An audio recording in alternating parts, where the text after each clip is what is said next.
Panthers Party के district youth president Rashid Chaudhary ने आरोप लगाया है कि उनके द्वारा जल शक्ति विभाग में चल रही धांधली का मामला उजागर करने पर उन्हें एक लोकल एनजीओ द्वारा धमकाया गया। उन्होंने प्रेस वार्ता में उस ऑडियो कॉल को सुनाया जिसमें एनजीओ के चेयरमैन ने उनसे अभद्र भाषा का प्रयोग कर धमकाया है कि वो जल शक्ति विभाग में हुई धांधलियों का मुद्दा न उठाएं। इस मामले में पैंथर्स पार्टी ने पुलिस में कंप्लेंट भी दायर की है। जो इनके कुछ ऑफिसर हजरात जहाँ पे धांधली मचा रखे हैं तो उस पर रोक लाने की कोशिश की थी हमने, तो उसके एवज में सिला ये मिला है कि अपने यहाँ पे मैं नाम लेता हुआ चलूंगा अभी यूथ एक्शन कमेटी भदरवा, जो अपनी यूथ एक्शन कमेटी भदरवा है उसके चेयरमैन साहब नसीर महबूब करके हैं, जो हमको खुलेआम थ्रेट दे रहे हैं, खुलेआम टेलीफोनिकली हमें धमका रहे हैं।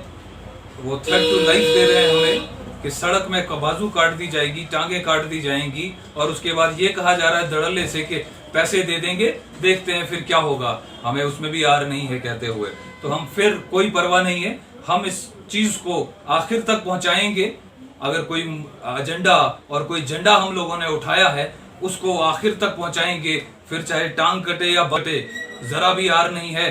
बराबरी की लड़ाई है, ये गरीब और मस्कीन के लिए लड़ाई है जो हम लड़ते रहेंगे। और ज्यादा वक्त न लेते हुए मैं आपको मुख्तसरन आखिर में वो ऑडियो क्लिप के चंद सेकंड आपके सामने रखूंगा। सारा मैं इसलिए नहीं रखना चाहता हूं क्योंकि बहुत अनपार्लियामेंट्री लैंग्वेज का इस्तेमाल किया गया है, गाली गलौज माँ बहनों को दी गई है इन साहब की जानिब से, जो मैं नहीं चाहता कि पब्लिक किया जाए और लोगों तक वो चीज पहुंचे और वो आहत हो इमोशंस कुछ लोगों की जिनको मैंने बोला पकड़ काट एक बाजू काट में बाजार में गिरा दे, बाजू पे देखते हैं करेंगे पैसे। इसको तो ढूंढ रहे सारे, उसके साले वाले ढूंढ रहे हैं उसको निकालेंगे, इसको पता लगेगा क्या किया है। बिजली को बेचने वाले से क्या मेरा मुकाबला है भाई? बहन है, हम 15-20 भाई सारे इकट्ठे मिलके ना तो पलस्तर जब करेंगे बीच सड़क में तो फिर ये पता लगेगा इसको क्या है। तो मेरे दोस्त, मैं इसके साथ आप सब लोगों से एक चीज और कहना चाहता हूं। मैंने इसमें मुझे याद नहीं रहा, अभी सुनते सुनते फिर से एक बात याद आई है। आप लोगों ने भी सुना होगा कि एक सिम बेचने वाले का मुझसे क्या मुकाबला है। तो भाई कोई मुकाबला नहीं है आपसे हमारा। मैं सिम बेचता हूं और फख्र से बेचता हूं, आगे भी बेचता रहूंगा। जमीर को नहीं बेचता हूं, आगे भी नहीं बेचूंगा, न बिकूंगा। तो मैं सिम बहुत फख्र से बेचता हूं। कोई मजदूरी करता है, हलाल की रोजी खाता है तो फख्र होना चाहिए उसको उस मजदूरी पे। तो उसी तरह से मुझे अपने काम पे फख्र है क्योंकि हलाल रिज़्क़ हलाल खा रहा हूँ, हराम की रोजी नहीं खाता हूँ। मैं किसी का नाम अभी भी नहीं ले रहा हूँ, और मैंने पिछले जिन चीजों पे इतना बवाल मचाया गया और इतना सब कुछ बोला गया उसमें भी मैंने किसी इंडिविजुअल का, किसी पर्टिकुलर का नाम नहीं लिया, किसी को टारगेट नहीं किया। लेकिन सवाल इस वक्त सिर्फ ये उठता है कि क्या वजह है कि निशाना आप साधते हैं जल शक्ति विभाग की कालाबाजारी पे और दर्द होता है यूथ एक्शन कमेटी पे। ये ताल्लुकात क्या हैं, ये क्या रिलेशन है, मुझे नहीं मालूम है। लेकिन मैं फिर गुजारिश करूंगा, हाथ जोड़ के मोदबना गुजारिश करूंगा। और हाँ, एक चीज और बताना चाहूंगा कि इंतजामिया के हायर अप्स को, चाहे वो एडीसी साहब हों, चाहे वो एसपी साहब हों, चाहे वो तहसीलदार साहब हों, चाहे वो डिप्टी कमिश्नर साहब डोडा हों, तो मैं उनसे गुजारिश करना चाहूंगा कि ये ऑडियो का कृपया सुनिए और इन चीजों पे चेक करिए क्या इंतजार हो रहा है। इंतजामिया क्या इंतजार कर रही है, क्या चाहती है कि बाजू सच में कटे और उसके बाद शायद कार्रवाइयां होंगी। खैर, हम लोगों ने एक अपनी फरियाद जो है हायर अप्स तक, एडमिनिस्ट्रेशन तक पहुंचानी थी, सो हमने कल ही पहुंचा दी है, हर एक आदमी तक पहुंचा दी है।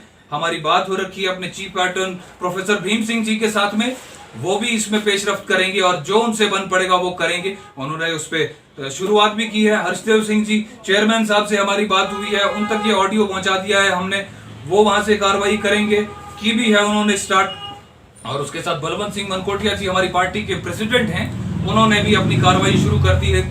राजेश पड़गोत्रा जी हैं, उन्होंने एक प्रेस कॉन्फ्रेंस का आह्वान किया है, उन्होंने भी उसमें बोला है, पूरे मीडिया फर्टिलिटी के सामने उन्होंने ये गुहार लगाई है कि इतनी बेइंसाफियां और हायर अप्स क्यों खामोश रहते हैं। ये नेक्सस है, अगर हम इस नेक्सस को सामने ला रहे हैं तो इंतजामिया को भी चाहिए कि अच्छी बात है, अगर साफ पानी गरीबों तक पहुंचेगा तो उसमें वो सवाब का काम भी है। और जल शक्ति विभाग उसकी तनख्वाह लेता है, लाखों रुपए की तनख्वाहें भी लेता है, तो वो रिज़्क़ हलाल खाएंगे। तो उसी चीज के लिए मैं चाहूंगा इंतजामिया गौर करे इन चीजों पे। शुक्रिया। देखिए, पैंथर्स पार्टी ने पिछले कुछ दिनों से जल शक्ति विभाग के खिलाफ जो है मुहिम चला रखी है, और मैं समझता हूँ कि ये हमारा अधिकार भी है और जनता का भी अधिकार है कि उनको साफ पानी मिले। इसलिए हम विभाग के खिलाफ जो है एक लड़ाई लड़ रहे हैं, जनता के लिए लड़ रहे हैं। हम चाहते हैं कि करप्शन फ्री विभाग हो और लोगों को साफ पीने का पानी मिले। इसके लिए जो है हमने लोगों की ही मांग पर जगह जगह जाके जो है स्टोरीज़ की कि कहाँ पे क्या धांधली हो रही है। तो मैं समझता हूँ कि हमारी किसी से कोई पर्सनल लड़ाई नहीं है, ये पैंथर्स पार्टी की लड़ाई जो है वो जल शक्ति विभाग से है। और हम चाहते हैं कि सरकार जहाँ करप्शन फ्री होने के दावे करती है तो सचमुच में जो है ग्राउंड पे करप्शन फ्री डिपार्टमेंट्स हों, ताकि जो है लोगों को उसकी सहूलियत हो। तो इस प्रकार जो है अगर हमारे काम में रुकावट डालने की कोशिश करता है तो ये बड़े अफसोस की बात है। ये हम एडमिनिस्ट्रेशन को ये बताना चाहेंगे कि इस प्रकार जो है इस प्रकार की बातें जो हैं इनको बर्दाश्त ना करें और हम भी बर्दाश्त नहीं करेंगे। ये बात जो है हमने अपने हायर अफ्सर तक पहुंचा दी है। हमारी पार्टी की हाईकमान जो है इस पर जो है अमली कार्रवाई जो है कर रही है और एडमिनिस्ट्रेशन से भी हम जो है तवक्को रखते हैं कि वो इसके ऊपर जो है सख्त से सख्त कार्रवाई करेंगे, ताकि इन फ्यूचर जो है कोई भी